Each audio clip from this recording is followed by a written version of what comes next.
ধর্ষণকাণ্ডের প্রতিবাদে গত কয়েকদিন ধরে অবরোধ, মিছিল, সমাবেশ ও সবশেষ সহিংসতার পর এখন থমথমে পাহাড়ি জনপদ খাগড়াছড়ি। পরিস্থিতি নিয়ন্ত্রণে বহাল আছে ১৪৪ থানা। নানাভাবে আটকা পড়া পর্যটকদের নিরাপত্তা দিয়ে নিরাপদ স্থানে পৌঁছে দিচ্ছে আইন শৃঙ্খলা বাহিনী। এদিকে ঢাকা থেকে ছেড়ে আসা নাইট কোচগুলো নিরাপত্তা দিয়ে খাগড়াছড়ি এসে পৌঁছেছে। এর আগে মঙ্গলবার সিঙ্গিনালা এলাকায় প্রাইভেট পড়ে বাড়ি ফেরার পথে এক স্কুল ছাত্রী ধর্ষণের শিকার হয়। এর প্রতিবাদে অবরোধ ডাকার পর শনিবার বেলা ২টা থেকে ১৪৪ ধারা জারি করা হয়।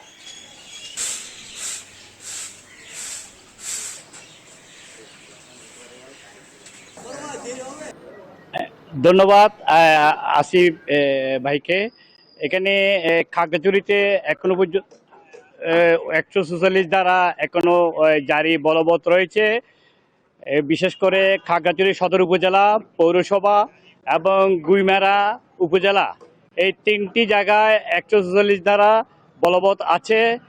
এখানে নিরাপত্তা বাহিনী বিভিন্ন স্থানে যেসব পর্যটক আটকা পড়েছে এবং ঢাকা থেকে যারা আটকা পড়া যেসব যাত্রী রয়েছে তাদেরকে নিরাপত্তা সহকারে এদেরকে স্ব জায়গায় পৌঁছে দিয়েছে।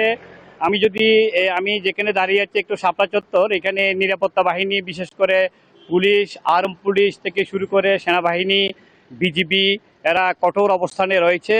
এখানে দোকানপাট না খুললেও লোকজনের এমনি আপনার চলাচল একেবারেই কম। বিশেষ করে পর্যটকরা যারা আছে এবং যারা বিভিন্ন স্থানে জেলার বাইরে আটকা আছে তারা চরম দুর্ভোগ পোহাচ্ছে। এখন পরিস্থিতি অনেকটা টমটমে।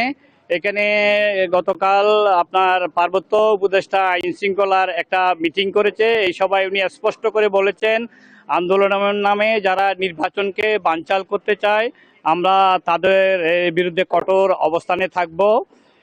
এখানে আপনার এই যানবাহন না চলার কারণে আরও যেটা বেশি সমস্যা হচ্ছে, এখানে যেসব পণ্যবাহী ট্রাক ওই কাঁচামাল নিয়ে জেলার বাইরে থেকে এখানকার উৎপাদিত ফলাদি নিয়ে যায়, এগুলো এখন যেতে না পারাটায় বিভিন্ন জায়গায় এই ট্রাকগুলো আটকা রয়েছে। তবে প্রশাসন তাদেরকে নিয়ে যাওয়ার জন্য ব্যবস্থা করছে।